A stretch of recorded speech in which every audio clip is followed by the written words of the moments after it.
Salut à tous, c'est WLO en français, j'espère que vous allez bien. Aujourd'hui, c'est pour la review de WWE Survivor Series 2017 les amis.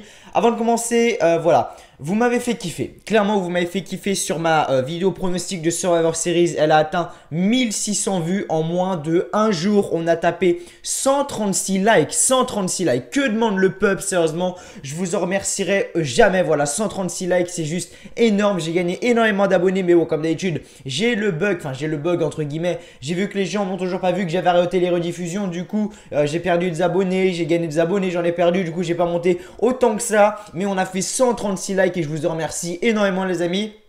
Du coup voilà, je vais vous poser une dernière question. Voilà, je vais vous poser une dernière question. Ceux qui ont trouvé, voilà, j'avais demandé dans ma vidéo pronostic qui était hypé pour le show, enfin qui était hypé plutôt par le show, voilà, tout simplement qui était hypé par le show, etc. Donc 136 personnes donc étaient hypées par le show vu que j'ai atteint 136 likes à peu près. Je veux voir maintenant combien de personnes ont kiffé le show. On kiffé le show comme moi. Je veux voir combien de personnes, si ça dépasse les 136 likes, ça veut dire que voilà, vous avez encore plus kiffé que vous étiez hypé, voilà, je sais pas si ça se dit en gros, mais voilà, je pense que vous m'avez compris. Donc n'hésitez vraiment pas à mettre ça dans les commentaires, voilà, enfin n'hésitez vraiment pas à me dire, à mettre un like, voilà, un like pour me dire que si vous avez kiffé le show. Pourquoi, si vous voulez, si vous en avez bien évidemment, vous me dites pourquoi vous avez aimé le show. Et si vous n'avez pas aimé le show, également, n'hésitez pas à me le dire en commentaire, les amis. Du coup, voilà. Trois personnes ont gagné la vidéo les pronostics. Trois personnes ont gagné les pronostics. J'ai reçu à peu près 200 et quelques pronostics. Voilà, à peu près 200 pronostics. Trois personnes ont gagné, c'est très dur à pronostiquer sur Survivor Series, bien évidemment. Voilà. Après, j'ai eu 3-4 personnes qui en fait avaient mis à chaque fois deux commentaires. C'est-à-dire qu'en fait ils avaient mis un commentaire, genre par exemple ils avaient mis un commentaire par exemple pour tous les vainqueurs. Et en fait ils avaient mis un deuxième commentaire avec tous les autres vainqueurs. Donc en gros je les ai cramés, hein, ne faites pas ça les gars, ça ne sert strictement à rien, je vois tout de toute façon. Bref. Donc les trois personnes qui ont gagné la vidéo des pronostics, enfin qui ont gagné les pronostics, donc c'est France WWE, bravo à toi d'avoir gagné cette vidéo, d'avoir gagné le jeu des pronostics. Bravo à Fabio Juventino, voilà, lui un abonné très très fidèle et je le reconnais énormément. Donc voilà, je sais que tu m'écouteras de toute façon parce que tu regardes toutes mes vidéos. Donc voilà, petite dédicace à toi mec, je sais que tu es un abonné vraiment fidèle. Bravo à toi pour avoir gagné la vidéo des pronostics mec. Et la troisième personne qui a gagné, ça fait deux fois que cette personne gagne la vidéo pronostic. Je crois que la dernière fois qu'il avait gagné la vidéo pronostic, c'était à TLC. Ouais, c'était sur TLC. C'est AM1792 qui est le meilleur de la chaîne à avoir réussi à faire les pronostics. Ça fait deux fois d'affilée qu'il gagne la vidéo pronostic. Donc, bravo à lui. Maintenant, on va parler de Survivor Series. Avant de parler de ça, on a eu NXT Takeover War Games. Pour ceux qui connaissent NXT, les feuds, etc., je pense que vous avez kiffé. Voilà. Moi, j'ai regardé pour la beauté du in-ring. Voilà, moi j'ai regardé pour la beauté du in-ring, j'ai pas regardé pour les feuds, etc. parce que je ne regarde pas NXT, même si c'est vraiment dommage. C'est vraiment dommage, mais le problème c'est que je me lance pas vraiment dans NXT parce que je me dis, si c'est vraiment trop bon et que je prends vraiment goût, je serai obligé de faire des reviews de chaque show. Et il faut savoir que ma chaîne me prend vraiment beaucoup trop de temps pour que je fasse encore des vidéos. Donc je ne peux vraiment pas me permettre de faire encore plus de vidéos que j'en fais à l'heure actuelle. Du coup voilà, mais sinon j'aurais bien aimé en faire, mais bon malheureusement je ne peux pas. Voilà la raison pourquoi je ne regarde pas NXT. Mais voilà, j'ai regardé NXT TakeOver War Games quand même, voilà la base des bases. Et on a eu un show de malade. Bref, on a eu un show de malade. Si vous n'avez toujours pas vu, n'hésitez pas à aller voir. Survivor Series, je vous avais dit dans une de mes dernières vidéos que je ferais sans doute, oui mais c'est même sûr, que je ferai donc après le dernier pay-per-view de la WWE de l'année qui est je crois Clash of Champions, qui est pour Raw si je dis pas de conneries. Je ferai le top 3 des meilleurs pay-per-view de l'année 2017 pour moi et le top 3 des pires pay-per-view de l'année 2017 pour moi.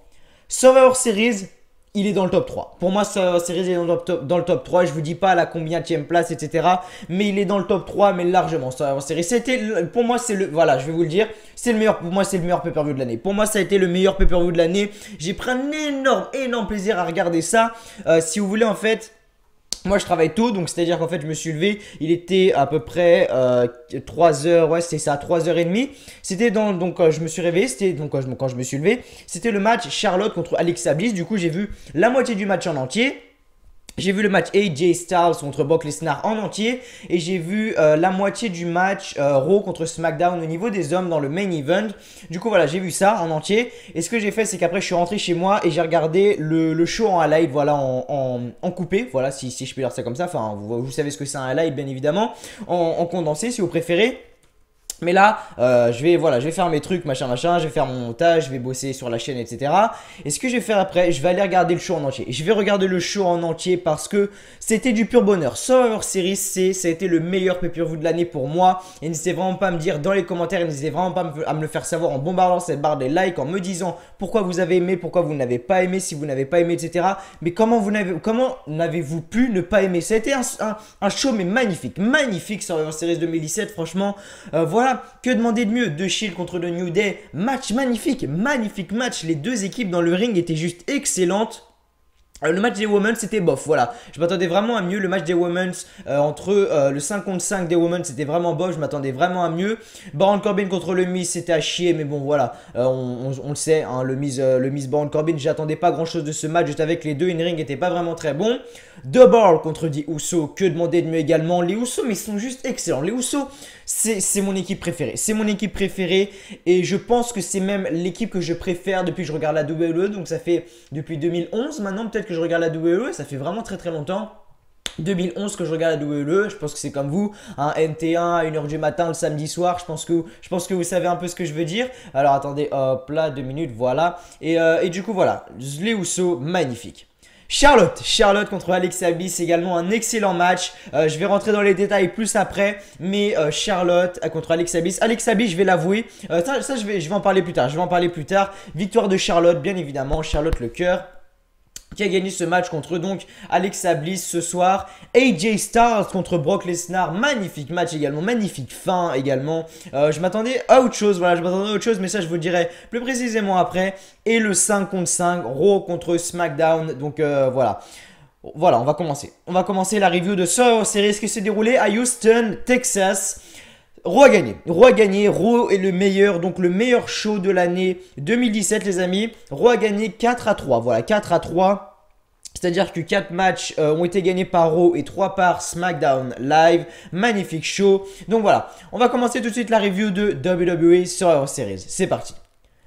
Le 6-man tag team match. Voilà, on a eu si vous voulez le pré-show. Voilà, on a eu le pré-show. On a eu Kalisto contre Enzo Amore. Enzo Amore a gagné. Après, on a eu Kevin Owens et Sami Zayn contre Breezango. Je ne sais pas qui a gagné, j'ai même pas regardé. Et après on a eu Elias contre Matt Hardy et j'ai même pas regardé non plus parce que je m'en fous complètement. Voilà, donc on va rentrer tout de suite dans la review détaillée etc. Du main show parce que le pré-show on s'en fout un peu. Le 6-man tag team match de New Day, Xavier Woods et Kofi Kingston et Big E contre le Shield, Roman Reigns, Seth Rollins et Dean Ambrose. À la fin du combat, donc le New Day enchaîne les prises sur Dean Ambrose avec un énorme splash de Kofi, magnifique d'ailleurs, un splash de Kofi et de Big E, un enchaînement vraiment superbe sur Dean Ambrose. Et ensuite, Big E a pris Dean Ambrose, Seth Rollins sur ses épaules il a fait comment je pourrais expliquer ça. En fait, il l'a pris sur ses épaules, il a fait un double, vous savez, un double espèce de, je sais pas comment cette prise s'appelle d'ailleurs.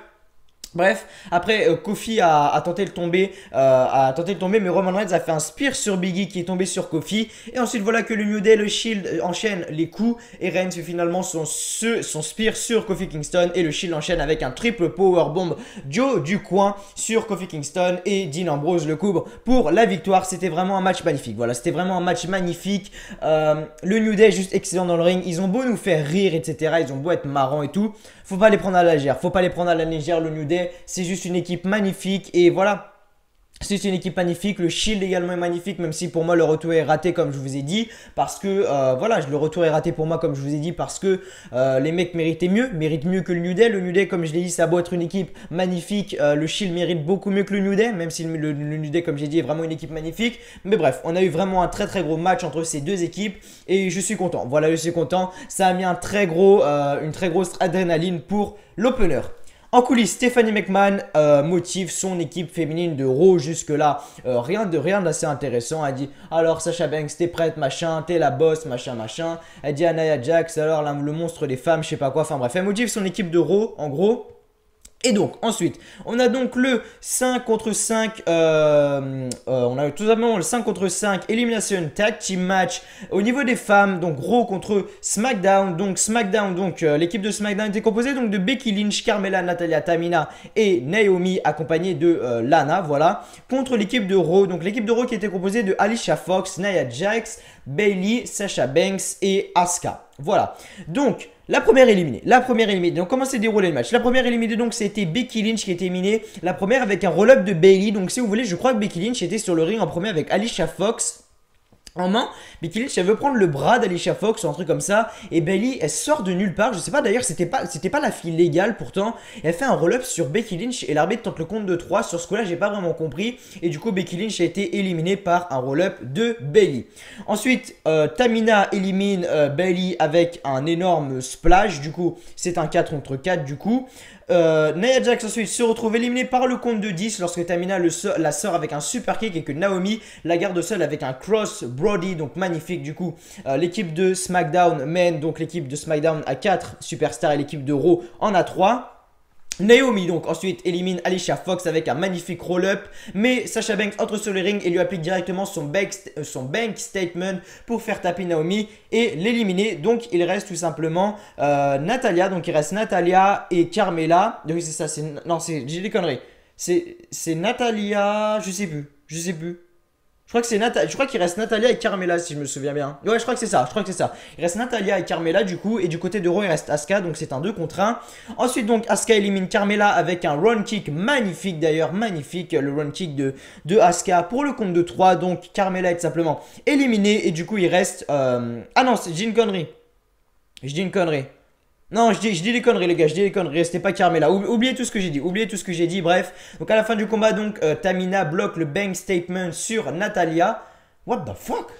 Qu'est-ce qu'il a écrit notre Anto encore? Tamina bloque le bank statement sur Natalya et en profite pour pousser Sasha Banks, ah si d'accord, contre le coin et lui appliquer son sharp shooter, et Tamina va frapper Asuka sur le tablier du ring et Sasha Banks décide donc de taper. Donc voilà, Asuka se retrouve donc seule, voilà. Mais elle prend le contrôle pour éliminer Tamina, voilà, avec son Asuka Lock. Asuka réserve le même sort à Natalya avec son Asuka Lock pour la faire taper. Donc en fait si vous voulez, à un moment, Natalya était en train de faire son sharpshooter, sauf que Asuka, je crois qu'elle a contré et elle a fait son Asuka Lock, et du coup Natalya, au bout de 2 secondes, elle a tapé bien évidemment. Du coup voilà, victoire de l'équipe de Raw au niveau des femmes. Du coup voilà. Asuka a fait gagner son équipe. Voilà, Asuka est enfin récompensée de tous ses efforts qu'elle a fait à NXT, à NXT, etc. Elle a fait des efforts et tout. Et voilà, elle est récompensée dans le main roster. Donc là, je commence à voir la progression d'Asuka dans le main roster et je commence à voir qui est vraiment Asuka. Parce que pour moi, on me parlait comme si c'était l'une des meilleures catcheuses au monde. Voilà, elle est dans le main roster depuis ça fait bientôt 1 mois. À part qu'elle a donné la victoire à la Team Raw, qu'est-ce qu'elle a fait d'autre? J'aimerais bien qu'on me dise, parce que elle a pas fait grand chose. Bref, prochain match.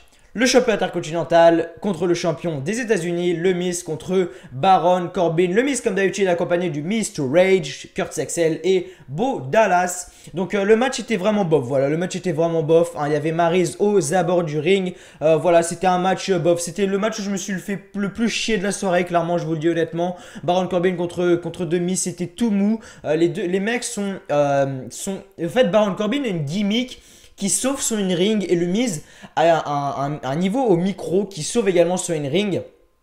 Et voilà pourquoi les deux mecs sont là. Donc si tu les mets en même temps sur le ring alors que les deux sont nuls sur le ring, ça va rien faire. Le Miz, il est excellent au micro comme je l'ai dit, et Baron Corbin, il a une gimmick qui est vraiment excellente. C'est pour ça que les deux sont, je vais pas dire au top niveau, mais sont à chaque fois dans la mid-card de SmackDown et de Raw. Voilà, Baron Corbin grâce à sa gimmick et le Miz grâce au micro. Mais in-ring, si les deux seraient in-ring et qu'ils n'avaient pas de charisme, etc., où les mecs seraient?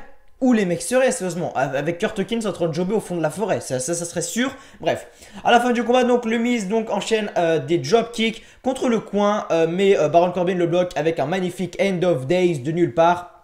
Donc à un moment, si vous voulez, le Miz il est dans le coin, voilà, il fait un énorme saut chassé sur Baron Corbin, et Baron Corbin du coup il commence à être sonné, et le Miz il refait une projection dans le coin, sauf que Baron Corbin il a accéléré. End of day, bye bye, ciao la famille. 1, 2, 3, victoire de Baron Corbin, donc un End of day de nulle part pour le compte de 3, donc victoire de Baron Corbin. Et pardon, ce match qui était épuisant et qui était vraiment nul à chier, qui était vraiment super long. Les Usos, voilà, ça a rattrapé le truc. Je me suis dit putain, mais c'était chiant. Et les Usos ont sauvé ma vie, les gars. Les Usos ont sauvé ma vie. Donc, les Usos arrivent avec un micro. Ils disent que ce soir, ils vont passer au-dessus de la barre sans problème. Donc, Sheamus et Cesaro contre The Usos, donc Jimmy et Jay. Magnifique match, magnifique match. Je croyais que le Shield, donc Dean Ambrose et Seth Rollins, allait être un moins bon, enfin, allait être un meilleur match en fait, qui est Dean Ambrose et Seth Rollins contre les Usos. Je croyais que ça allait être un vraiment très beau match. Mais Cesaro et Sheamus contre les Usos, ça tient la route. Clairement, ça tient la route. C'est vraiment magnifique. Enfin, de toute façon, les Usos, c'est ceux qui mènent la danse à chaque fois dans les matchs. C'est, je sais pas, regardez juste Hell in a Cell 2017. Le match Usos contre New Day, pour moi, ça a vraiment été l'un des meilleurs Hell in a Cell matchs que j'ai vu de ma vie. Je le dis honnêtement. Et c'est les Usos avec le New Day qui ont fait un travail magnifique. Mais les Usos étaient à l'origine de ça. Ils étaient à l'origine de ça. Voilà pourquoi on les apprécie autant, les Usos. Et pourquoi j'aime bien les Usos. Voilà, c'est vraiment une équipe magnifique. En plus, ils sont hyper badass, hyper stylés, gros tatouages, machin. Enfin, voilà, les mecs parfaits. Les mecs parfaits, bref. Des mecs super bons in ring, vraiment athlétiques, etc. Sheamus Cesaro, c'est vraiment plus dans la brutalité. Enfin bref, vous savez le style, des deux équipes, bien évidemment. À la fin du combat, donc les Usos enchaînent les super kicks sur Sheamus et Jay se lance en saut suicide sur Cesaro en bas du ring et Jimmy fait son splash sur Sheamus pour le couvrir pour la victoire. Donc la victoire des Usos avec le compte de Jimmy. Champion vs Champion, Charlotte Flair contre Alexa Bliss. Charlotte n'a pas fait un excellent match. Certes, elle a gagné. Mais voilà, je suis totalement honnête avec vous. Vous savez que Charlotte, c'est ma superstar préférée. Mais Alexa Bliss a vraiment fait un Alexa Bliss a vraiment fait un excellent match. Je savais pas qu'elle était capable de ça. Clairement, je savais pas qu'elle était capable de ça. Elle a un très bon ring en fait, Alexa Bliss. Je la sous-estimais vraiment. Je savais pas qu'elle était capable de autant de choses. À chaque fois, c'était toujours elle fuyait, etc. Parce que pour moi, elle n'avait pas les épaules justement pour affronter les grandes. Et là, elle a affronté Charlotte et elle a fait un match excellent. Des Twisted Bliss de partout, des prises de soumission de partout, des espèces de powerbomb de partout. La meuf fait 1m55, Charlotte fait 1m79. Elle a réussi à lui faire un powerbomb quand même. Faut faire fort. Mais Alexa Bliss a vraiment fait un excellent match. Mais Charlotte a gagné, bien évidemment. Magnifique d'ailleurs. Le titre lui va super bien. Le titre de SmackDown lui va super bien. J'avais peur, voilà. Mais en fait, le titre de SmackDown et de Raw, bah, de toute façon, elle est faite pour avoir des titres autour de sa taille. Mais le titre de SmackDown et de Raw sont vraiment magnifiques autour de la taille de Charlotte. À la fin du combat, donc, Charlotte fait son magnifique Natural Selection et tente le tomber. Sauf que Alexa Bliss se dégage et Charlotte enchaîne avec un énorme moonsault. Mais Alexa Bliss s'enlève, donc Charlotte retombe la tête la première sur le ring. Et ensuite, Bliss ne fait même pas de prise. Elle se met directement sur Charlotte pour tenter le tomber, mais Charlotte se dégage. Et ensuite, Alexa Bliss enchaîne avec son DDT. Et Charlotte, par réflexe, magnifique réflexe, elle met son pied dans la corde. Là, il y avait mon cœur qui battait à 100%. Je me disais, mais putain, qui va gagner? Et ensuite, Alexa Bliss se lance en Twisted Bliss, mais Charlotte, elle lève ses deux genoux et enchaîne avec son Bigfoot. Et ensuite, elle fait son Figure 8 pour faire taper Alexa Bliss. Du coup, je sais pas, je suis perdu. Quelle est la prise de finition de Charlotte? C'est le Bigfoot ou c'est le Natural Selection? Pendant un moment, c'était Natural Selection, maintenant c'est Bigfoot. Et sa prise de finition, le Figure 8, magnifique d'ailleurs, bref. On présente une vidéo promo du show prochain Clash of Champions qui aura lieu le 17 septembre 2017. Voilà, comme je l'ai dit, Clash of Champions qui se déroulera donc le 17 septembre, donc 7 jours, 8 jours, 7 jours, je sais pas compter, avant Noël. Voilà. Ensuite, Champion vs Champion, le champion de la WWE et le champion universel, Brock Lesnar également. Un excellent match, l'un des meilleurs matchs de la soirée, clairement. Je pense que c'est le troisième meilleur match de la soirée, clairement. Pour moi, Usos contre The Bar, ça a été le premier. Voilà, ça a été le premier. AJ Styles contre Brock Lesnar, le deuxième. Et le troisième, ça a été le match des hommes 5 contre 5, Raw contre SmackDown. Et ça, j'en parlerai juste après. AJ Styles contre Brock Lesnar, accompagné de Paul Heyman.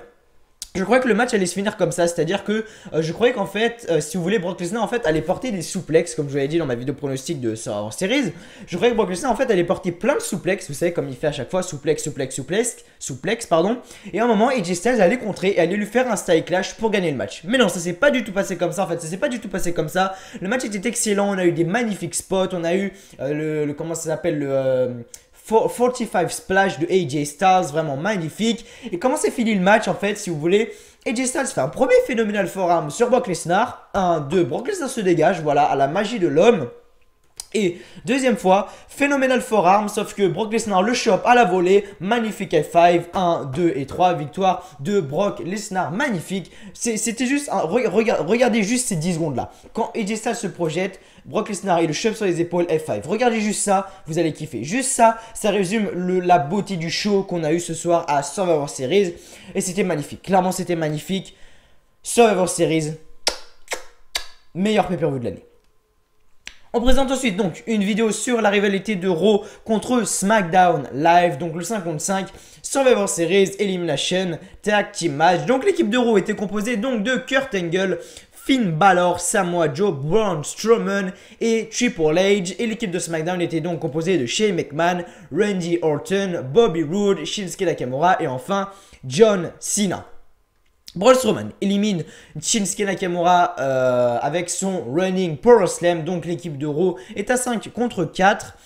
Ensuite, Strowman évite un saut de Bobby Roode pour lui appliquer sa Power Slam et l'éliminer. Donc Braun Strowman en 1 minute je crois il élimine Bobby Roode et Shinsuke Nakamura. Du coup c'est un 5 contre 3. Donc Raw ils sont 5 et SmackDown sont 3. Cena ensuite élimine Samoa Joe avec 2 Attitude Adjustment alors que Samoa Joe voulait rester dans le combat et empêcher Finn Balor de prendre sa place. Donc du coup maintenant c'est un 4 contre 3. Balor ensuite fait un coup de grâce à John Cena pendant que l'arbitre est de dos et Kurt Angle enchaîne avec un Angle Slam pour éliminer John Cena. Donc du coup c'est un 4 contre 2. Du coup voilà c'est ça 4 contre 2. Il reste donc Randy Orton et Shane McMahon. Ensuite, Randy Orton évite le coup de grâce de Finn Balor et lui fait un magnifique RKO pour l'éliminer. Du coup, il reste 3 personnes du côté de Raw et 2 du côté de SmackDown. Du côté de Raw, il reste Braun Strowman, Triple H et Kurt Angle. Voilà, c'est ça, Kurt Angle. Et du côté de SmackDown, il nous reste Shane McMahon et Randy Orton. Donc à la fin du combat, donc Shane voulait faire le tag, mais voilà que Kevin Owens et Sami Zayn arrivent. Voilà, Sami Zayn et Kevin Owens arrivent et commencent à ruer de coups Shane. Shane il arrive en mode bon bah les couilles, il prend une chaise, il commence à frapper Kevin Owens et Sami Zayn avec une magnifique chaise, avec une chaise tout simplement. Et Bobby Roode aide, Bobby Roode n'importe quoi. Randy Orton aide Shane McMahon avec un RKO sur Kevin Owens et Zayn prend la fuite. Braun Strowman donc prend le tag et fait son Running Power Slam dans le dos de Randy Orton pour le compte de 3. Il reste donc Shane McMahon en solo contre Triple H et Braun Strowman et Kurt Angle. Donc un 3 contre 1, aïe aïe aïe. Et donc Braun Strowman l'attendait sur le ring mais Triple H prend le tag et voilà que Kurt Angle prend le tag sur Triple H. Donc en gros ça fait tag, tag, tag, tag, tag. Enfin je pense que vous voyez ce que je veux dire. Et Shane en profite de la confusion pour prendre le contrôle de Kurt Angle, mais Kurt Angle évite un coup de Shane McMahon et lui applique son magnifique Angle Slam. Et Kurt Angle enchaîne avec son Angle Lock et Shane résiste. Et voilà que Kurt Angle entre sur le ring et lui fait, et voilà que Kurt Angle entre sur le ring et fait, et voilà que Triple H, parce que voilà ce que dit Anto dit ça. Voilà que Kurt Angle entre sur le ring et fait un pedigree à Kurt Angle. Il se branle quand il écrit ses articles, on va pas se le cacher. Donc c'était voilà que Triple H entre sur le ring et fait un pedigree à Kurt Angle. Et Triple H couche Shane sur Kurt Angle pour faire le compte de 3. Donc si vous voulez, il se met à côté de Kurt Angle, pedigree de Triple H sur Kurt Angle, il prend Shane McMahon, il le met sur Kurt Angle pour l'éliminer. Et ensuite Triple H il se met à côté de Shane McMahon, il le regarde comme ça et Braun Strowman il est comme ça en face, le mec il comprend pas et Triple H se retourne comme ça, pedigree sur Shane McMahon, 1, 2 et 3, victoire de l'équipe de Raw du coup. Et après le combat donc Triple H célèbre avec Braun Strowman qui reste surpris, voilà donc en gros l'équipe de Raw a gagné. Mais Strowman décide finalement d'attaquer Triple H par le cou et lui dit de ne plus jamais agir ainsi, sinon Triple H va jouer pour la dernière fois. Et Triple H veut lui faire un pedigree, mais Braun Strowman le reverse avec son Running Power Slam. Triple H se relève aussi vite, mais Braun Strowman fait son Running Power Slam également aussi vite. Et donc on finit le show avec une célébration de Braun Strowman. C'était la review de Survivor Series. Là je suis à 24 minutes de vidéo. Voilà, je suis à 24 minutes de vidéo. Merci d'avoir regardé comme d'habitude. J'espère que mon commentaire vous a plu. Voilà, si c'est le cas, n'hésitez pas à me le dire dans les commentaires. Voilà, je lis tous vos commentaires comme vous le savez. Dans les vidéos pronostics, maintenant, je vais arrêter de vous répondre à, voilà, c'est noté à chaque fois. Je les vois, ne vous inquiétez pas. Mais voilà, sur les reviews, à chaque fois, je note. Du coup, voilà, n'oubliez pas, si vous avez aimé le show, n'hésitez pas à mettre un like dès maintenant. Et si vous ne l'avez pas aimé, dites-le moi en commentaire. Donc, n'oubliez pas de liker. Voilà, n'oubliez pas de liker, de partager si ce n'est pas déjà fait sur vos réseaux sociaux, ce que vous voulez pour faire grandir le catch en France. Vous savez très bien que c'est mon objectif. Donc du coup, moi je vous retrouve demain. Ouais, c'est ça. Du coup, moi je vous retrouve demain pour une review de Raw. Soyez là parce que j'ai une petite annonce à vous faire et vous devrez voter dans les commentaires.